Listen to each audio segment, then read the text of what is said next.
What's good YouTube, it's Supreme J here. Now I wanted to make a video kind of similar to Drew Peacock's hot take video, and I wanted to do the 3 most overrated cars in my opinion in 2024, and there are definitely going to be some hot takes in here. So without further ado, I got my list right here, and let's get started at number 3.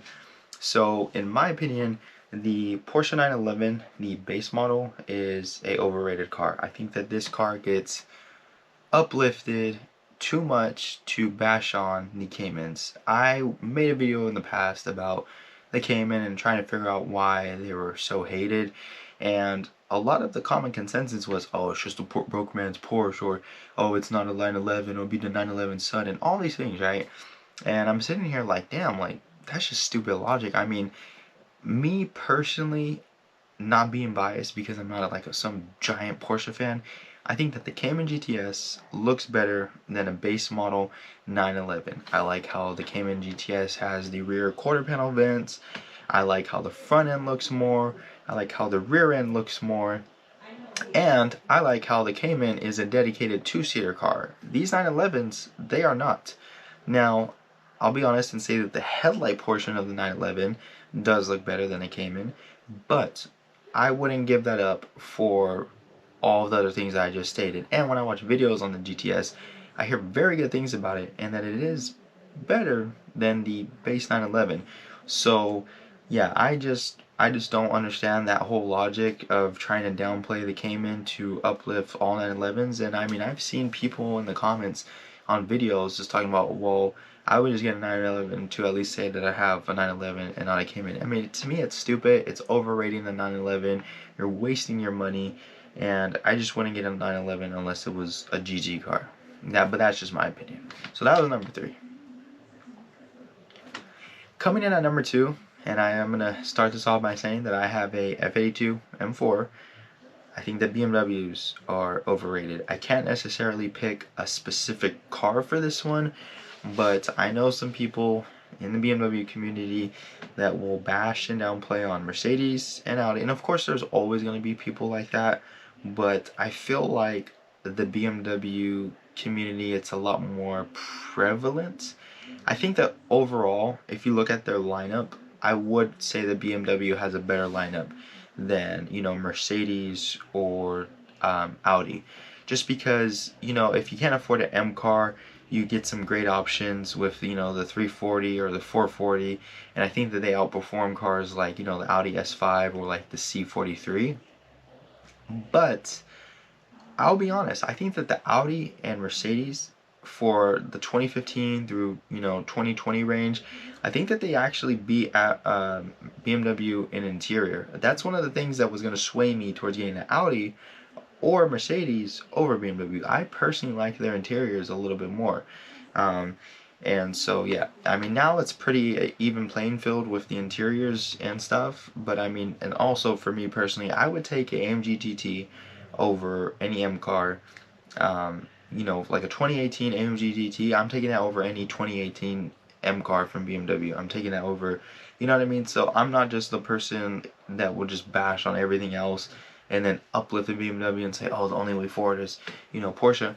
I personally like all of the other brands, and I think that a lot of people just overrate and hold BMW to a pedestal that it shouldn't be on. I don't think that the gap between the competition is that wide as some people make it out to seem. So that's my number 2.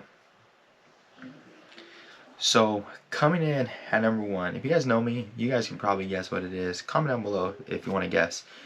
Number 1 is always going to be the Dodge Scat Packs and Hellcats for me.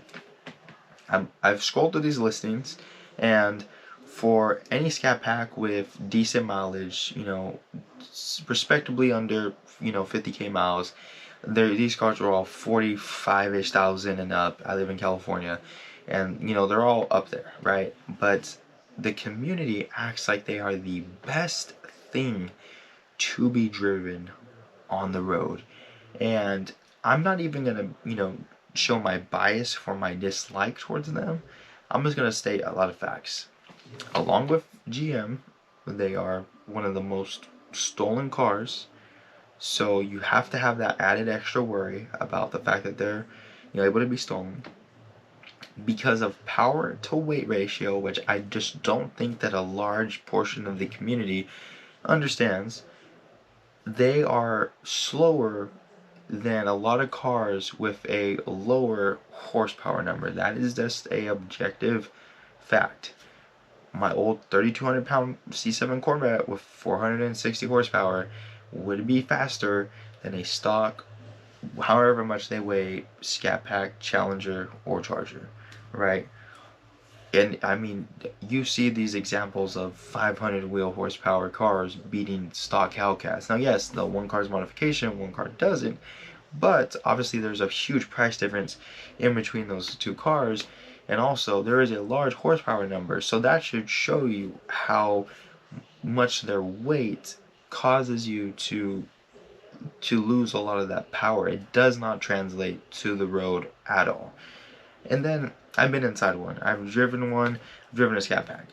The interior is incredibly mid. Out of the Camaro, the Mustang, the Corvette, and the Charger and the Scat Pack for like a 2018. Let's just say 2018. All right. It's the most inferior one. I was inside of a Hellcat Red Eye that had cloth seats. That just doesn't make sense. They don't have any type of cool, bucket looking seat or anything like that in the car. It's just, a generic looking seat. You might get lucky and get it in leather. I think that they offer like heated seats. I don't think that you get heads up display. Maybe in the newer ones you do. And the one that I was in, the Scat Pack I was in, that was optioned decently, it did not have heads up display, I don't think. But yeah, just overall, I mean, I just think that they are so massively overrated. At least with the RT, those owners just simply love how the car looks and just want to have a V8, so they get an RT just so they can have that V8 in there and they call it a day. They know that they're slow. Maybe they have some cool cosmetic mods and stuff, but honestly, I'll respect a RT owner that's like that more than someone that has a Hellcat but thinks that they're just the fastest thing on the road. So that's my, hot take, but also my opinion on the most overrated cars in 2024. And let me know what you guys think about the list. Do you guys agree with some? Do you guys disagree with some? And yeah, make sure you guys leave a like and subscribe as well if you haven't already. Peace.